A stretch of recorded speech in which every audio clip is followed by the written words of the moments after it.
The third stage of memory is the long-term memory (LTM). It refers to the structure in which information regarding events, experience, etc. are stored, and this storage is often permanent. The information used present in the LTM can be used in several ways in our everyday life. For example, we recognize the face of a friend across the room, or we recall the main events of our holidays which we had spent. This chapter will focus on multiple systems of long-term memory that seems to be portioned into different systems that can function or fail independently of one another. The present chapter considers how new events are learned, that is, how they are encoded and stored in long-term memory. The discussion in the chapter will focus on the processes involved in retrieving or failing to retrieve events from long-term memory. However, before beginning a detailed discussion of how events are remembered, let's understand what long-term memory is. 3. Understanding long-term memory.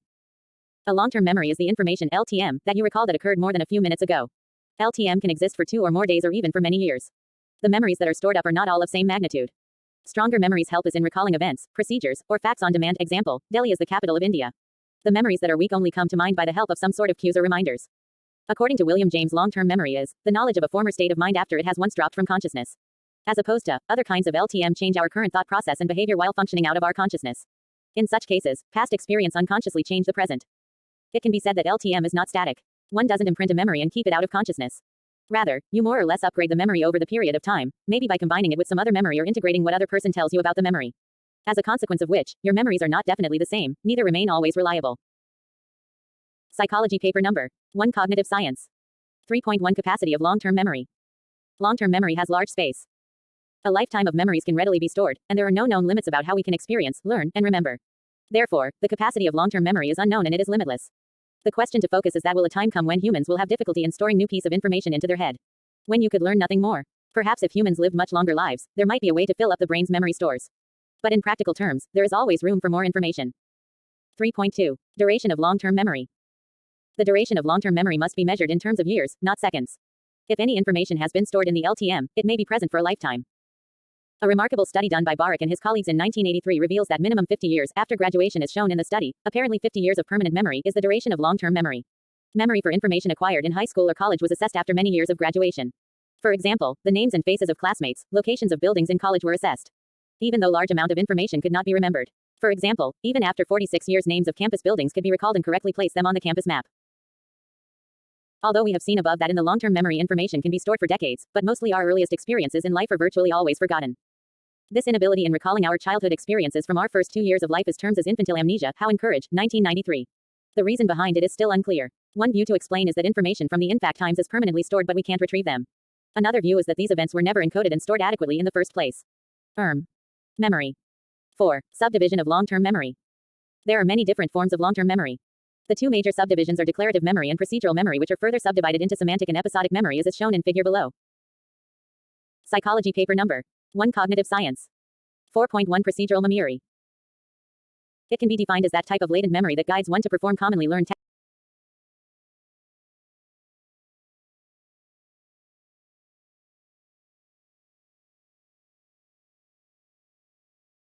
It can be defined as that type of latent memory that guides one to perform commonly learned tasks without being consciously thinking about the steps required to perform it.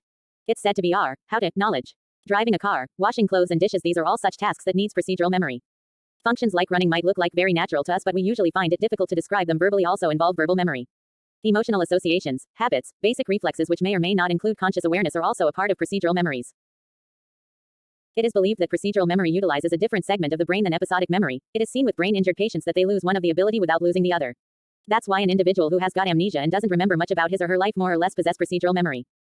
To further understand the areas of brain responsible for brain control in procedural memory comes from the studies of people with damage to the hippocampus area of the brain. This damage to the brain causes them to have anterograde amnesia, in which new long-term memories cannot be formed. Procedural memory is also known as implicit memory since memories associated with these skills, habits, and reflexes doesn't get easily recalled into conscious awareness. Implicit memories are those memories which are done without thinking about, like driving a car. Once you learned how to drive a car, and you recalled how, but now do it without consciously thinking about it. The fact that people have the knowledge of how to tie their shoes, for example, is implied by the fact that they can actually tie them. Implicit memory is in contrast to explicit memory as it doesn't require us to think consciously. It allows you to do things by rote. This isn't always easy to put into words, as it flows effortlessly in our actions. Psychology paper number 1 Cognitive Science. 4.2 Declarative memory. Procedural memory is about the things that people can do, but declarative memory is about all the things that people can know, the facts and information that make up knowledge. People are aware or know things such as names of the planets in the solar system, adding 2 and 2 makes 4, and that noun is the name of a person, thing or place. These are all general facts, but people also know about the things that have happened to them. It is basically very personal and depends from person to person, for example, what you had for breakfast. But you would not be able to tell what the other person had for his/her breakfast. Declarative memory, sometimes referred to as explicit memories. Explicit memories are those that you remember consciously, such as an event in your life or a particular fact. Thus, procedures involved to retrieve information about specific experiences involve traditional measures of memory, recall, recognition, and are thus regarded as measures of explicit memory. Explicit memory requires conscious thought, such as recalling what you had for dinner yesterday night or naming vegetables' English names. When we talk about memory, this is what most people have in mind. Explicit memory is usually integrated. Your brain connects memories together. For example, take a situation when you think about a word or occasion, such as a plane. Your memory can bring up a whole host of associated memories, from pilots to the leg space to an airport, etc. Episodic and semantic memories are forms of explicit memory, memories that are brought from long-term storage into short-term memory and easily made conscious. 4.2.1 Episodic memory. Another category of explicit memory is episodic memory. Episodic memory is autobiographical. It gives an important data of our personal events. The episodic memory is responsible for our ability to remember events such as the trip we took to Goa, what we had for breakfast the previous morning. Other earlier experiences of which we were a part of is termed as an episode is episodic. Remembering here refers to having recollections of personal experiences from the past through mental time travel, that is, taking the self back in time to relive specific episodes. Thus, when you graduated from college, you can mentally travel back in time and recollect particular events, people, and interactions involving you personally. Documentation of episodic memory rely on many factors. For example, the events or experiences that takes place when we are in a situation where emotions are running high, then their memories are stronger. Most people recall where they were when they got the news about the earthquake at Kutch on the 26th of January, or the details of a wedding of a loved one, because these were emotionally charging moments for them. One more critical aspect is the intensity with which your brain registers the memory when you first experience it. If you think attentively, and your brain is able to incorporate all the information related to your five very efficiently and quickly, the memory is remembered with more power, making it simpler to retrieve it later. Hippocampus is the area of the brain where such memory is located. Psychology paper number 1 Cognitive science. 4.2.2 Semantic memory.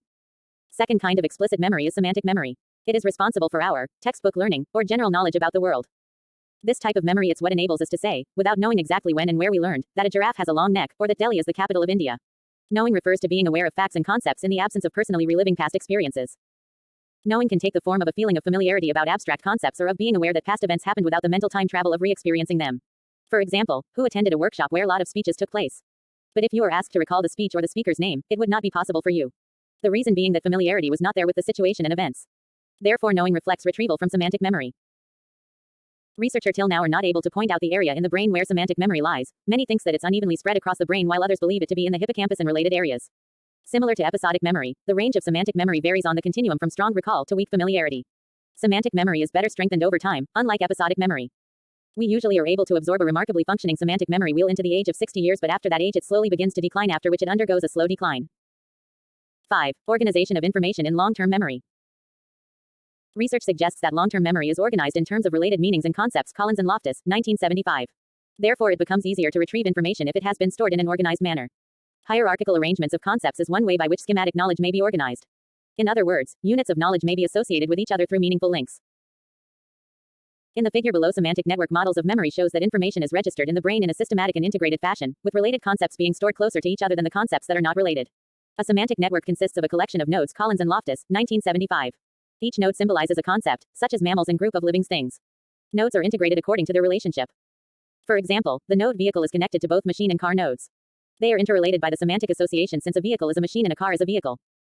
Also, the nodes can be organized in a network fashion according to categorical information, and in this example, machine is the top node, vehicle is at the next level, and car is at the lowest level. However, car can have nodes at even lower levels, as in BMW, since it is a type of car, is also a two-seater. This theory states that, when information is recalled, one node turns active, and this in turn spreads the activity throughout the nodes. If you hear the word car, then nodes such as vehicle and two-seater would become active, and this process is an example of spreading activation. If you are asked. Psychology paper number 1 Cognitive science. Whether a penguin is a bird, true or false, to enable you to answer the question, the nodes relevant in your semantic network will become active. The events or experiences can be remembered directly, or a conclusion has to be drawn. For example, is a BMW a car? Is a penguin a mammal? The question asking about robin can be answered directly, as it is most likely that this has been learned directly, but when it is asked about penguin being a mammal may need an inference, because one might have never seen or learned that a penguin is a mammal. In cases such as these, the time it takes to give an answer to the earlier question would be shorter than it takes to answer the latter one. According to Collins and Loftus, 1975, the time it takes to respond to a question is directly proportional to the distance in a semantic network. 6. Retrieval of long-term memory. For a long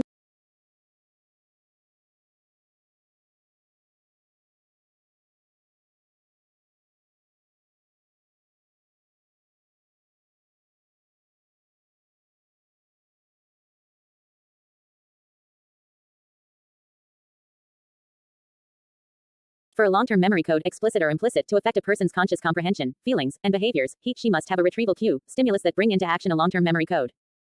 Long-term memory is not stored at conscious level, hence retrieval cues are necessary and, hence, their memory codes are first to be charged by some stimulus with the intention to reach the conscious level. The retrieval cue will lead to conscious memory being retrieved if the memory code is explicit or conscious one. On the other hand, if retrieval cue bring about changes in conscious comprehension as emotions and or behaviors, then the memory code which was present was an implicit or unconscious one. Long-term memory codes are activated by retrieval cues because they are involved with these memories in some way. Example, if you are willing to recall explicit memories of the faces of. Psychology paper number 1, Cognitive Science. Your teachers from 5th grade, while present in your 5th grade classroom and watching a class picture from 5th grade. Perhaps be just requisite retrieval cues may remember a wide array of memories from that time period. Or maybe, while eating blackcurrant ice cream one day, you all of a sudden remember a friend from your school days. The more you think about that friend, you recall the time you stayed till morning at his house and ate blackcurrant ice cream for dessert. In the example given above, the blackcurrant ice cream was a retrieval cue. It triggered an explicit memory of an event from your past. For long ago life events, smell and taste seems good retrieval cues for explicit memories. One more example of a retrieval cue includes the everyday experience of having to go back to the place in which you had originally thought of something with the intention to recall what that idea was. For example, while waiting in your friend's living room one evening, you thought about driving to the gift store and picking up a gift for your friend. You recall that your bike's keys are hanging on the key holder near the door. In the midway, however, you don't remember why you were going to the door. At that moment, you may stop, look around, and go back to the living room. Once returning to the room, you look around and instantly recollect that you had been walking to the door to get your bike's keys. In the above example, the familiar environment of your friend's living room acted as a retrieval cue for this memory. The phenomenon of retrieval cue helps us understand why using intricate rehearsal to conceal information in the short-term memory is one of the most useful approaches for generating easily approachable and stable long-term memories. When we intricately conceal information, we generate a memory code that can be brought to use by a great number of retrieval cues because intricate rehearsal generates large number of links to information stored beforehand as long-term memories. For example, if you had stored the name of the behavioral psychologist, John B. Watson, with reference to his later career as an advertising manager, you may not be able to give answer to a question asking you to name the famous behaviorist who studied the conditioning of fear in Little Albert. A memory code generated by the use of intricate rehearsal, however, would allow you to give answer to this question without having difficulty, as the memory codes related with John B. Watson can be triggered by a larger number of retrieval cues. Moreover, the larger the number of possible retrieval cues, it becomes more likely that the memory will be retrieved frequently, which creates intense and more long-lasting memory codes. Mental events as retrieval cues. Evidence suggests that the state of one's mind can serve as recall cues. For X, state-dependent memory happens when a person is better able to recall information memorized when she is in a specific mental state, for example a state of consciousness or a mood state, which is same as that during learning. For example, you have to prepare for your exam. While preparing for that exam you were very excited as you got selected for your college tennis team. That state of happiness will help you recall whatever you have learned. Whenever you remember that event, your memory will automatically start retrieving the information. A similar concept to the state-dependent memory is that of the mood congruence effect, Blaney, 1986. The mood congruence effect refers to the greater chance of recalling an information that are in tune with our present mood rather than information that is out of line with that mood. For example, when you are in the state of happiness you mostly recall happy moments of the past rather than negative experiences. Studies conducted in this area suggests that mood congruence effect, a person's current mood state might act as a recall cue for long-term memories developed when you were in a similar mood state in the past. Psychology paper number 1, Cognitive Science. The presence of the mood congruence effect tells us that it might not be a fruitful idea to have faith in much the negative memories. People in a state of distress or depression, we must think that for them to easily recall negative rather than positive long-term memories. A normally happy person who is currently depressed seems to forget a large number of positive memories, but as soon as an individual's mood changes, there must be rise in the frequency of positive memories recalled. 7. Recognition in long-term memory. Recognition is the ability to match a piece of information or a stimulus to a stored image or fact. Borges et al., 1977. Recognition is much easier than the recall because the cue is the actual object, word, sound, so on. Examples of tests that use recognition are multiple choice, matching, and true-false tests. The answer is right there and you just have to match with the information already stored in the memory. Recognition can be defined as the relationship between an experience or physical object with one earlier felt or encountered, and consists of a process of comparing of information with memory, e.g. remembering a name, fill in the blanks or true and false questions, etc. Recognition is mostly an unconscious process, and the brain even has an area devoted to face recognition, which is required to pass information through the limbic areas to create a feel of familiarity, before joining up with the cortical path, where information about an individual's movements and intentions are worked upon. Recognition is that method of memory which requires a single processor. Recognition isn't foolproof, however. At many times the similarity is just enough between a stimulus that is not existing in memory and one that is in memory so that false positive occurs. A false positive happens when an individual reasons that he or she has noticed something or someone but in reality it does not occur. 8. Differences in memory structures. Introspection and understanding the differences in memory processes becomes far more important after having a lot of discussions on these topics in the above modules. Therefore it is important to know what differences exist in the characteristics of these structures. An overview of the memory structures in terms of their capacity, representation and even what affects their retrieval is clearly shown in the tabulated figure below. The capacity is seen to be large for sensory memory because it depends on what we pay attention to or how important it is for us to focus our attention towards those stimuli. On the other hand, the short-term memory capacity is only for a very short duration of time, which if not repeated might lead to loss of it. In the same manner, the capacity of long-term memory can store a large amount of information by using mnemonics devices. Psychology paper number 1. Cognitive science. Sensory memory, short-term memory, long-term memory capacity, large, small, large form of representation. Similar to stimulus, acoustic, semantic or visual. Acoustic, semantic or visual. Cause of forgetting, decay and interference. Interference and decay. Retrieval failure. To further understand the role of representation and causes of forgetting, it can be seen that stimulus is perceived as it is in the sensory memory with the role of interference in it. But in the other two structures, it's semantic, visual and the verbal characteristics that are focused on for processing of the information. We tend to give meaning to the information which is to be stored from short-term to long-term and attach rules for further processing, as already discussed in the above module. Although there are many difficulties surrounding this model, its main contention that the three types of memory can be differentiated in terms of availability of storage space and duration till the memory lasts and responsible for huge range of evidence. Estes, 1988, Healy and McNamara, 1996. 9. Summary. The items which are encoded into long-term memory are present almost permanently. It has virtually unlimited capacity. Declarative memories are the memory associated with factual knowledge. Procedural memories are the memory associated with practical or learned knowledge. Conscious and intentional memory retrieval are the part of explicit memory, whereas implicit memory influences our behavior with conscious awareness. Associative network models help to organize information in the long-term memory. These are the associative nodes, and every node represents a concept or unit of information. Differences exist in the memory systems on the basis of their capacity, processing information, and in their forgetting aspects.